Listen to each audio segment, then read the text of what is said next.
तो जी दिल्ली हरियाणा एनसीआर, और इसका शॉर्ट फॉर्म है दरअसल डीएनएच, यानी दिल्ली एनसीआर हरियाणा, ताकि आपको किसी तरह की कंफ्यूजन ना हो, क्योंकि शॉर्ट फॉर्म का जमाना है। हमारी इस जर्नी का हिस्सा बनिए, अपना फीडबैक लगातार हम तक पहुंचाइए, और हमारी जर्नी का हिस्सा बनने के लिए, इसके आगाज के लिए हमारे साथ बहुत ही स्पेशल गेस्ट हरियाणा के सीएम।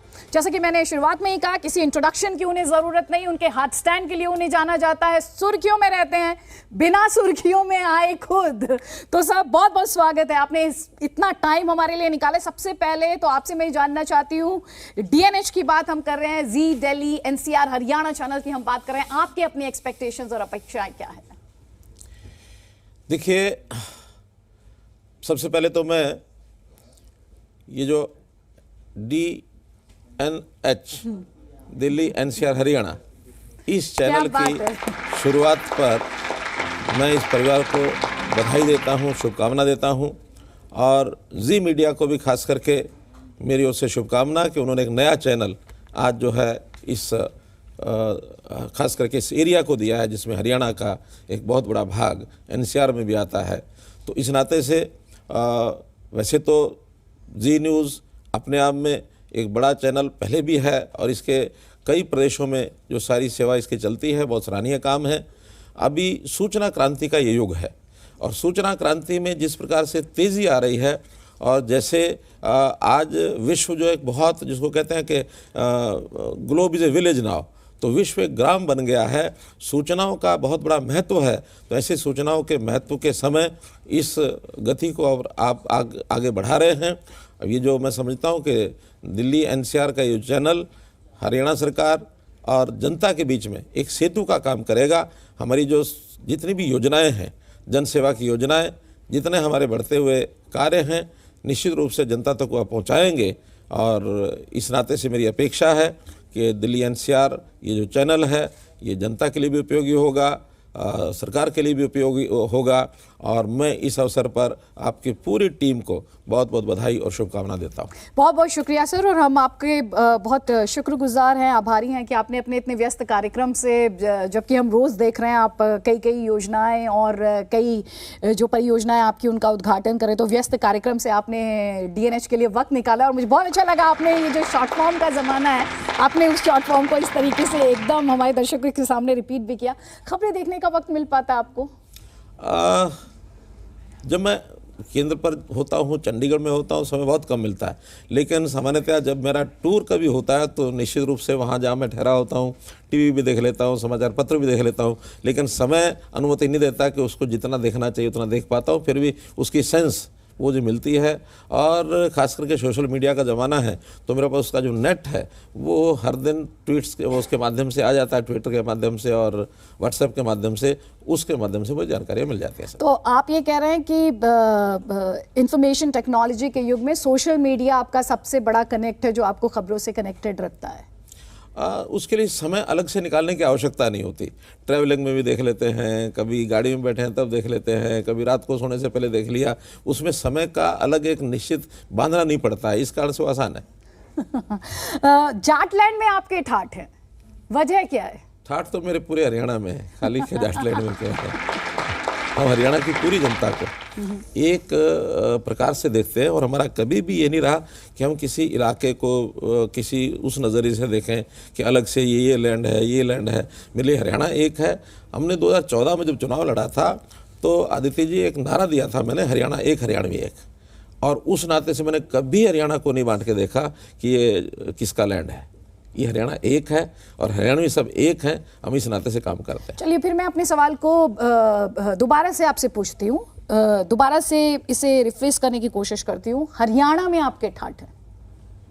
हरियाणा में मैंने कहा कि हमने, वजह क्या लगती है? हाँ, हमने हरियाणा को 2014 में जब हम आए थे, तो हरियाणा को एक प्रकार से क्या क्या काम करने चाहिए उसके लिए हमारा जो दृष्टिकोण था कि तो एक समान विकास, पारदर्शिता, करप्शन को किस प्रकार से कर्व करना है, और व्यवस्था परिवर्तन के जो काम हमने उस समय सोचे थे, वो आज मैं 7.5 साल के बाद कह सकता हूँ कि उसमें से हमने बहुत कुछ अचीव किया है। इसलिए हरियाणा की जनता आज इस 7.5 साल के शासन में मानती है कि इस प्रकार की सरकार का हमें उनको जो लाभ मिल रहा है, हमको भी लगता है कि जनता को हम कुछ दे रहे हैं। अभी थोड़ी देर पहले सर आप जिक्र कर रहे थे सोशल मीडिया का, तो मैं आपके सोशल मीडिया को क्लोजली फॉलो करती हूँ, ट्रैक करती हूँ उसे। कई योजनाओं और परियोजनाओं का जिक्र उसमें है, आपके काम का जिक्र उसमें है। अभी आपने परिवार पहचान पत्र को लेकर एक बड़ा ऐलान किया था। आप 7.5 साल का वक्त आपने खुद ही कहा, आपके इस दूसरे कार्यकाल की अगर 5 उपलब्धियां जो जी, दिल्ली, एनसीआर, हरियाणा के दर्शक इस वक्त आपको देख रहे हों, वो समझना चाहे तो क्या होंगी? देखिए, जैसे मैंने कहा कि लगातार 7.5 साल में जो हमने किया, उसके जो जितने काम पहले 5 साल में हुए, उसके बाद जो बचे काम थे उनके ऊपर हम लगातार लगे हैं। जैसा मैंने कहा, पारदर्शिता, ये पारदर्शिता हमारा सबसे बड़ा विषय है कि हर चीज़ ऑनलाइन कर रहे हैं, जितना कम से कम हो, ह्यूमन इंटरफेस के काम कम से कम हो, ताकि लोगों को पता लगे कि जो काम हो रहे हैं वो उनके हिसाब से हो रहे हैं कि नहीं हो रहे हैं। और उसमें जो हमने एक नई व्यवस्था खड़ी की है कि पहले सिटीज़न का एक पहचान होती थी आधार के नाते से, आज भी है, लेकिन हमारे समाज का जिसको कहना चाहिए रहन सहन का जो सिस्टम है, उसमें परिवार अपने आप में एक महत्वपूर्ण इकाई है।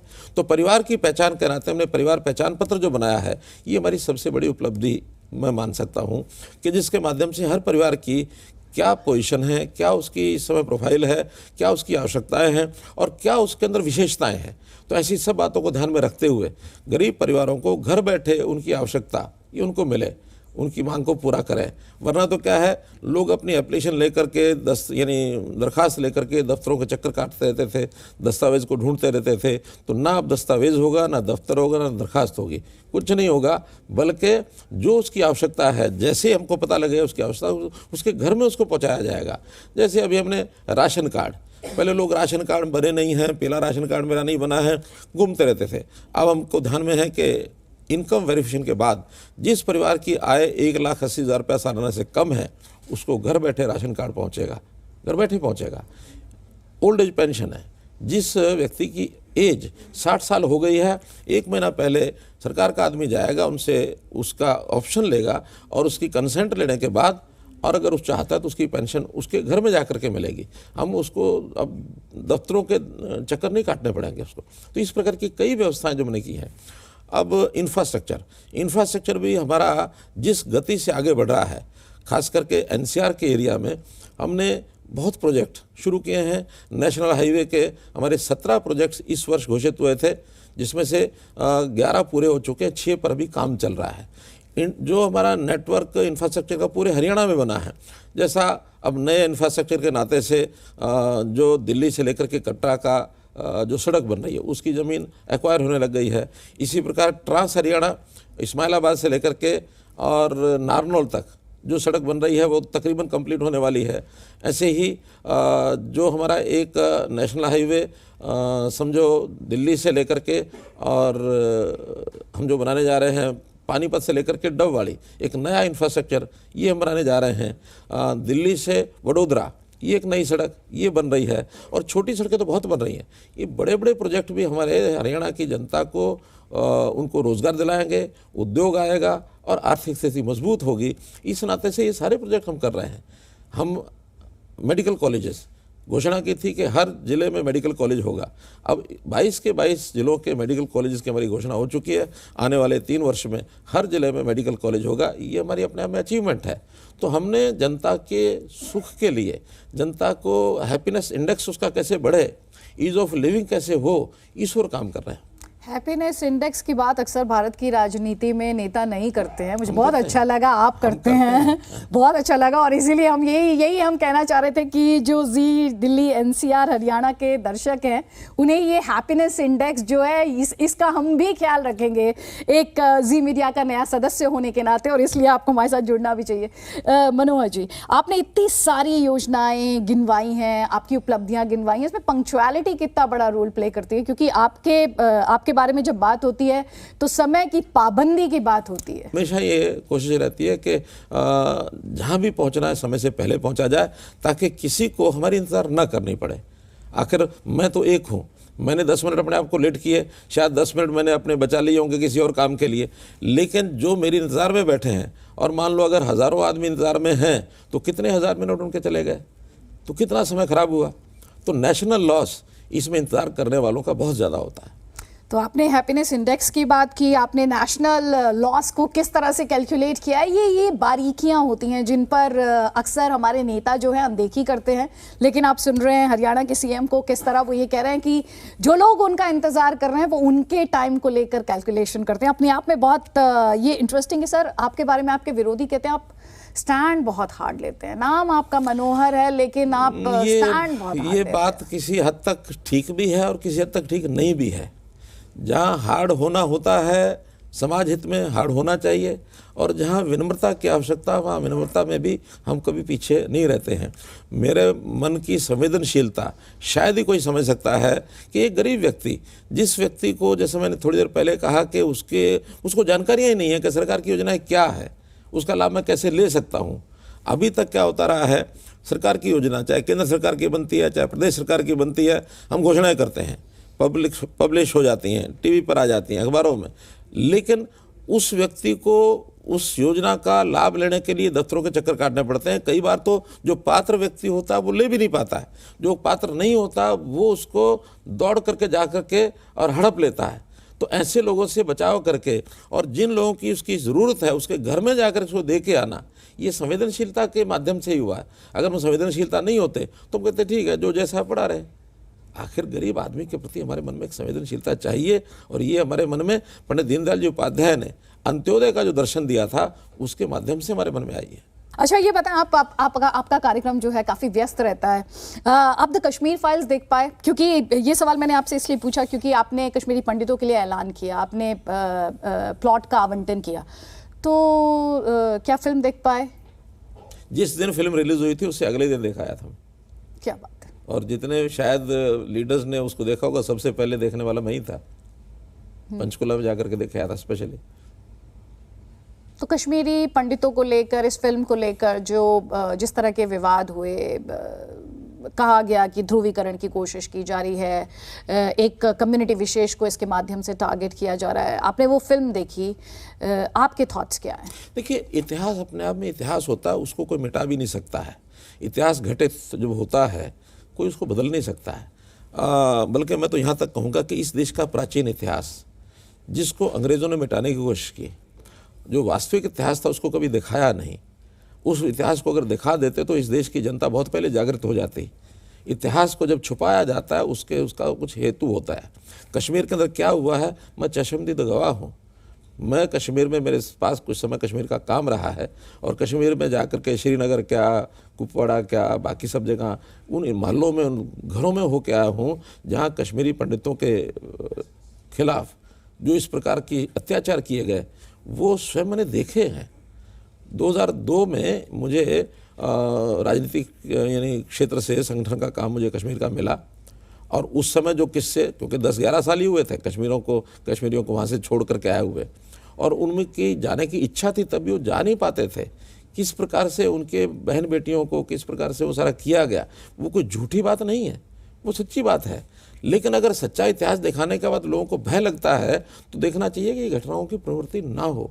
अगर इस प्रकार की पुनरावृत्ति फिर होती है, भयभीत क्यों हो गए लोग? इसे राजनीतिक मुद्दा क्यों बनाया? भयभीत वो लोग होते हैं जिनको इतिहास से डर लगता है।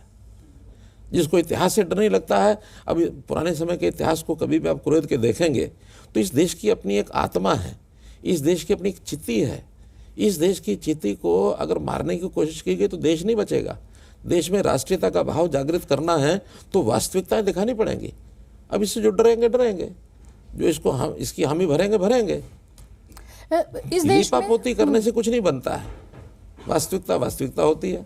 कश्मीरी पंडितों का आज देश में सम्मान करने वाला भारतीय जनता पार्टी का जो शासन है उनका हम सम्मान करते हैं, और उस सम्मान में जो आपने कहा कि प्लॉट दिए, 1991-92 में उन्होंने ज़मीन खरीदी थी, और ज़मीन को सरकार ने उसमें एक्वायर कर लिया। अब एक्वायर करने के बाद उनको ना तो वो ज़मीन छोड़ी, ना अल्टरनेटिव प्लाट दिए। आखिर चीज़ें जब उलझी रही, उलझने के बाद हमने लगातार कोशिश करके अब उनके 220 परिवार हैं उनको प्लाट दे करके उनको बसाया है कि भाई आप यहाँ बैठ जाओ, यानी बस जाओ। तो इसलिए ये देश के समाज के हर वर्ग की चिंता करना हमारा काम है, हम करते हैं। तो ये एक तरफ क्योंकि हम द कश्मीर फाइल्स की बात कर रहे हैं, उस पर बहुत ज़्यादा विवाद हुआ, आप भी उससे वाकिफ़ होंगे। एक तरफ इस देश में एक तबका है, एक वर्ग है, एक सेक्शन है जो अभिव्यक्ति की आज़ादी की अक्सर दुहाई देता है, और जब इस तरह की सच्चाई सबके सामने आती है, वो दर्द, वो वेदना, वो पीड़ा, घर नहीं छीने गए बल्कि उनकी आइडेंटिटी, शिनाख्त छिन गई थी। इस पे इतना विवाद क्यों होता है भारत में? इस देश में राजनीति क्यों होने लगती है? मैंने बताया ना, कुछ लोग उसको छुपाने की कोशिश करते हैं। वास्तविकता क्या है उसको छुपा करके, और जिन्होंने गलतियां की हुई हैं उनको भय लगता है। इस जम्मू कश्मीर को देश का अभिन्न अंग बनाना जब था तो वहाँ 370 धारा क्यों लगाई गई? 370 धारा इसीलिए लगाई गई कि कहीं वो जम्मू कश्मीर जो इस देश का अभिन्न अंग है दोबारा अभिन्न अंग बन गया, इसकी ताकत बढ़ेगी तो पड़ोस के जो देश हैं उनको डर लगने लगा, और पड़ोस के देशों की यानी एक प्रकार से उनका सहयोग करने के लिए हमारे देश में कुछ लोग ऐसे रहे कि किस तरीके से मामला लिपापोती करते रहे। 370 को हटाने का काम कब शुरू किया हमने? डॉक्टर श्यामा प्रसाद मुखर्जी जनसंघ के जो संस्थापक थे, उनका कि हाँ इस देश में एक कानून रहेगा, अलग अलग कानून नहीं चलेंगे। उन्होंने अपना बलिदान दिया। उस बलिदानी के लिए हम तब से लगे हुए हैं कि देश के साथ इसका जुड़ाव होना चाहिए। अगर वो कहीं सरदार पटेल के जिम्मे लग जाता कि जम्मू कश्मीर को भारत का अभिन्न अंग बनाना है तो ये बन गया होता। जैसे जूनागढ़ और हैदराबाद को उन्होंने देश में मिला लिया था। 3 रियासतें थी जो उस समय नहीं जुड़ी थी देश के साथ, केवल जम्मू कश्मीर रह गई। उसको अलगाव बना करके रखा, हमने घोषणा की, और आज मुझे खुशी है कि नरेंद्र मोदी जी के आने के बाद उस स्वप्न को हमने पूरा किया और 370 हटा दिया। अब हटाया है तो उनको तकलीफें हो रही हैं कि जम्मू कश्मीर कैसे जुड़ गया भारत के साथ। तो इस भारत के साथ जोड़ने का जो काम किया है उसमें कहीं कोई ऐसा नहीं गलत किया है। हमने एक इतिहास को सामने देखते हुए और उसका एक न्यायप्रिय जो एक काम होना चाहिए था वो किया। आज जम्मू कश्मीर भी फल फूल रहा है, उसमें कोई तकलीफ नहीं है। खूब लोग आते हैं, जाते हैं, खुले घूमते हैं, सब कुछ करते हैं, वरना तो वहाँ जाने के लिए कोई तैयार नहीं होता था। अभी आपने जिक्र किया पड़ोसी मुल्कों का, आपके पड़ोसियों की बात करते हैं, पंजाब की बात करते हैं। भगवंत मान आपके साथ होली मना रहे थे, फिर बात तो मैंने पड़ोसी मुल्क की किया, पड़ोसी सूबे की नहीं की है, इसलिए मैंने कहा कि पड़ोसी सूबे की भी सूबे पर आ गए हैं। देखिए, होली है, दिवाली है, त्यौहार कोई भी है वो भाईचारे का त्यौहार होता है। इसमें हमें एक राजनीति हर चीज़ में नहीं देखनी होती। अब होली का त्यौहार था, पहले दिन वो चुन करके आए थे, और अगर कहीं किसी अवसर पर मिले हैं तो होली खेलनी चाहिए। कोई हमारी कोई दुश्मनी नहीं है। विचारधारा का अंतर है, विचारधारा के अंतर को आज भी हम सामने रखते हैं। तो विचारधारा में उनका जो विचार है, मुझे कहने में कोई आपत्ति नहीं है कि उसके कोई दूरगामी सोच नहीं है, तात्कालिक सोच सोचते हैं। और कोई भी राजनीतिज्ञ जो भविष्य की बात नहीं सोचता है उसको राजनीति में अंतोगत नुकसान ही होगा, लाभ नहीं होगा। जो मैं आपसे पूछ रही थी आपके पड़ोसी सूबे के बारे में, वो चंडीगढ़ पर प्रस्ताव था उनका कि होली मना रहे थे और फिर चंडीगढ़ पर प्रस्ताव ले आए, उस पर आपकी क्या राय है? देखिए, मैंने बताया होली अलग चीज है और वो प्रस्ताव जो है वो बहुत अच्छी बात है। इस देश में राजनीतिक विरोध एक तरफ है, मतभेद हो सकता है, मनभेद नहीं होना चाहिए, लेकिन चंडीगढ़ का जो प्रस्ताव है वो उन्होंने मैं समझता हूँ कि कौन सी राजनीतिक सोच उनकी है जिस प्रकार से वो प्रस्ताव लेकर के आए। अभी तो एक कहावत है ना, जुम्मा 8 दिन भी नहीं हुए थे, और वो आकर के पहले ही अपने सत्र में जाकर के 1 अप्रैल को और वो प्रस्ताव ले आए। अब उन्होंने अभी समझा नहीं, सोचा नहीं, इसके परिणाम क्या होंगे, दुष्परिणाम क्या होंगे, उनको सोचना समझना चाहिए था। आखिर ये विषय आज का तो नहीं है। इस हरियाणा और पंजाब का बंटवारे का विषय तो 1955 में शुरू हो गया था, और उसके बाद वो सारी जो कहानी घटनाएं हैं उसके अंदर एक समय ऐसा भी आया था 1966 में, जब हरियाणा भी बना नहीं था, अलग हुआ नहीं था। शाह आयोग ने उस समय एक रिपोर्ट दी थी उनका कि चंडीगढ़ खरड़ तहसील का वो हिस्सा था, छोटा एरिया था चंडीगढ़, और हिंदी भाषी एरिया ये सारा हरियाणा को जाना चाहिए। खरड़ तहसील 71% लोग जो है हिंदी भाषी थे, और स्पेसिफिकली कहा कि जितने गांव खरड़ तहसील के पंजाबी भाषी हैं वो तो पंजाब में जाएं, लेकिन हिंदी भाषी इंक्लूडिंग चंडीगढ़ ये हरियाणा में आए। ये शाह आयोग की रिपोर्ट है। उसके तुरंत बाद 8 दिन के बाद यहाँ दिल्ली में कैबिनेट की मीटिंग होती है, इंदिरा गांधी जी उसको हेड करती हैं, और उस समय ये कहती हैं कि नहीं, यूटी जो चंडीगढ़ जो है ना हरियाणा ना पंजाब, ये जो है ये यूटी रहना चाहिए, और उसका यूटी का पास कर दिया 9 जून को 66 में। नवंबर तो अभी देर की बात है।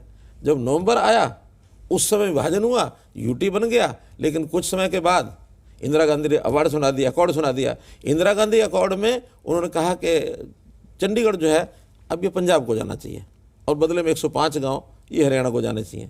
तो ये स्टैंड बार बार बदलने के जो परिणाम हुए, जिसके कारण से आज भी चीज़ उलझी हुई है। पानी का विषय था, हिंदी भाषी एरिया का विषय था, चंडीगढ़ का विषय, बीबीएमबी का विषय, तो कई विषय ऐसे ये उस समय भी थे। हाई कोर्ट का विषय आज भी हैं, उस समय भी थे। कोई बात अगर करनी है सेंसिबली तो केंद्र सरकार को भी बैठाएं, हरियाणा सरकार भी बैठे, चंडीगढ़ सरकार भी बैठे और एक नए सिरे से सारी चीज़ों को सोच करके कोई एक एमिकेबल सम्मानजनक बात होती तो होती है। उठा करके चंडीगढ़ जो है पंजाब का है, अब चंडीगढ़ पंजाब ऐसे कैसे जाएगा? चंडीगढ़ हरियाणा की राजधानी थी, है और रहेगी। आम आदमी पार्टी और भगवंत मान तो ये कह रहे हैं कि दरअसल इस विवाद की शुरुआत तो केंद्र सरकार ने की, जब अब पंजाब सर्विस रूल की जगह सेंट्रल सर्विस रूल लेकर आया केंद्र, तो उन्होंने कहा कि हम चंडीगढ़ को तो सरेंडर नहीं कर सकते। चंडीगढ़ यूटी है और यूटी आज नहीं बना है, ये यूटी बना हुआ है 1966 से, जब प्रांत जो अलग अलग बंटवारा हुआ था। जब यूटी जो होती है, कहीं भी यूटी देश भर में, वहाँ सेंट्रल गवर्नमेंट के ही रूल्स लागू होते हैं, किसी एक स्टेट के रूल लागू नहीं होते हैं। अगर जिस बात पर आज तक कांग्रेस ने ध्यान नहीं दिया और हमने आकर के ध्यान दिया कि यूटी जब तक है तब तक सेंट्रल गवर्नमेंट के रूल लागू होंगे, यूटी नहीं रहेगी, किसी स्टेट में जाएगी तो स्टेट के रूल लागू होंगे। आज वहाँ का कर्मचारी वो इसी बात से परेशान है कि यूटी के जो रूल्स हैं वो लागू होते तो कर्मचारियों को लाभ होता है। अब पंजाब के लोग उन कर्मचारियों को दबा के रखना चाहते हैं। क्यों रखना चाहते हैं? आखिर पंजाब का जब अधिकार नहीं है, यूटी इज यूटी। चंडीगढ़ ना तो पंजाब का हिस्सा, चंडीगढ़ हरियाणा का हिस्सा नहीं है। जब चंडीगढ़ है यूटी, केवल हमारी दोनों प्रदेशों की राजधानी है, तो पंजाब के रूल्स लागू होंगे। इसका मतलब कहीं ना कहीं दिमाग में आपने बैठा रखा है कि चंडीगढ़ तो हमारा ही है। चंडीगढ़ यूटी है, दोनों की राजधानी है। अच्छा, पंजाब का ये भी पक्ष है कि आपने अभी थोड़ी देर पहले 1966 का जिक्र किया कि जब हरियाणा का वजूद आया तब पैसा भी मिला, वक्त भी मिला, तो अपनी अलग राजधानी क्यों नहीं बनाई? देखिए, वो सारी चीज़ों के फैसले अगर होते तो सब हो जाता। पानी का विषय साथ में जुड़ा हुआ था, हिंदी भाषी एरिया का विषय जुड़ा हुआ था। आखिर मैथ्यू कमीशन ने जब ये हिंदी भाषी एरिया का जब सारा विषय सेटल करने की कोशिश की, जिसके अंदर अबोर और फाजिल्का और साथ में लगभग 100 गांव ये हरियाणा को आने हैं। बीच में गांव कंदूखेड़ा, जो इधर पंजाब इधर राजस्थान, बीच में कंदूखेड़ा। अब कंदूखेड़ा गांव उसमें रातों रात लोगों ने घूम करके क्या कहा कि इसको पंजाबी भाषी करार दे दो ताकि वो मामला उलझ जाए। उस कंदूखेड़ा का वो हिंदी भाषी या पंजाबी भाषी था, कंटिग्यूटी उससे बनती थी। अगर कंटिग्यूटी नहीं बनी तो एक नेक खड़ा करके और बाद में प्रस्ताव दे दिया कि 1 फरलांग की गैलरी दे दो। अब 1 फरलांग की गैलरी भी नहीं दी गई। आखिर जो हरियाणा का हिस्सा अबोर फाजिल्का का, उसको रोकने के लिए ये खेल खेले गए। तो ये जब खेल खेले गए तो इन सब खेलों को रोकने के लिए एक साथ बैठ के विचार तो करें, खुल करके बात तो करें। अच्छा, ये जो मुद्दा है इस पर भगवंत मान और नवजोत सिंह सिद्धू एक साथ आ गए हैं। नवजोत सिंह सिद्धू तो यहाँ तक कह रहे हैं कि चंडीगढ़ तो सिर्फ बहाना है, दरअसल हरियाणा का निशाना तो दरियाई पानी है। तो पानी में तो है ना, पानी में शेयर है हरियाणा का, और ये आज का नहीं है। ये जब से इस पानी का फैसला हुआ 15 MAF का, उसमें 3.85 MAF हमारा है तो हमको मिलना ही चाहिए। और उसके लिए एसवाइल नहर की ज़रूरत है, वो नहर बननी चाहिए। सुप्रीम कोर्ट ने निर्णय दे दिया है, तो क्या ये सुप्रीम कोर्ट के निर्णय से भी ऊपर जाएंगे? तर्क से कोई बात करे, केवल कहने से बात इससे नहीं बनेगा। अच्छा, सतलुज यमुना लिंक जो है उस पर आप भी लगातार प्रेशर बढ़ा रहे हैं, आप भी लगातार दबाव बढ़ा रहे हैं। मैं पढ़ रही थी आप कोर्ट जाने की तैयारी कर रहे हैं एग्जीक्यूशन ऑर्डर के लिए। कोर्ट में तो है विषय, जी एग्जीक्यूशन का पहले से ही हमने जून 2016 में ही हमने लिख के दे दिया था। जब ये फैसला हो गया, सुप्रीम कोर्ट ने जब ये कह दिया कि अब ये पानी जो है सॉइल का ये हरियाणा का हिस्सा है, उनको मिलना चाहिए, उसके बाद एग्जीक्यूशन ऑर्डर के लिए हम चले गए। उस एग्जीक्यूशन ऑर्डर की अभी निर्णय नहीं हुआ, वो निर्णय होना चाहिए। अभी हम बात करें चंडीगढ़ पर, हम बात कर रहे हैं सतलुज यमुना लिंक पर। अगर पंजाब और हरियाणा की जनता के लिहाज से बात की जाए तो क्या दोनों राज्यों के बीच कटुता नहीं बढ़ेगी? नहीं, कोई कटुता नहीं बढ़ेगी। कारण है उसका कि हरियाणा की जनता भी, पंजाब की जनता भी सब जानती है संबंध हमारे बहुत अच्छे हैं। केवल राजनीतिक करते हुए ये लोग उसको राजनीतिक रोटियां सेकते हैं, चाहे पहले अकाली दल, चाहे कांग्रेस, चाहे आम आदमी पार्टी, सब राजनीतिक रोटियां सेकते हैं। बैठ करके फैसला करने के लिए कोई आता नहीं है। सुप्रीम कोर्ट ने कहा कि दोनों मुख्यमंत्री बैठ करके फैसला कर लो। हमने उस समय मुख्यमंत्री कैप्टन अमरिंदर सिंह थे, उनको कहा, उनका अभी कोविड है, अभी नहीं करते। कोविड के बाद कुछ समय के बाद नहीं अभी इलेक्शन आ रहा है, इलेक्शन के बाद करेंगे। तो एक के बाद एक बहाने ये करते रहे। ये बात ठीक है, अलग से फिर कैप्टन अमरिंदर सिंह ने कांग्रेस छोड़ दी, वो मुख्यमंत्री नहीं रहे, वो फिर आ गए, हमारे साथ आ गए। लेकिन एज चीफ मिनिस्टर उनका स्टैंड भी वही था, तो एज चीफ मिनिस्टर इनका स्टैंड भी वही है। क्यों नहीं बैठ के बात करते? आए हमारे साथ बैठ के बात करें। तो बातचीत होगी, आपको उम्मीद है? नहीं करने वाले ना वो। जब वो नहीं करने वाले तो टाइम गेन करने का फायदा नहीं। इसलिए मैंने कहा बात अब नहीं किया तो अब हम सुप्रीम कोर्ट को लिखे, क्योंकि सुप्रीम कोर्ट ने कहा था, उनकी डायरेक्शन थी कि मुख्यमंत्री बैठ के आपस में बात करें। तो इस बात को हो गया 2018 और आज 2022, 4 साल नहीं, 2020 था, 2020 और 2 साल हमारी मीटिंग नहीं हो पाई है। तो कब तक इंतजार करेंगे?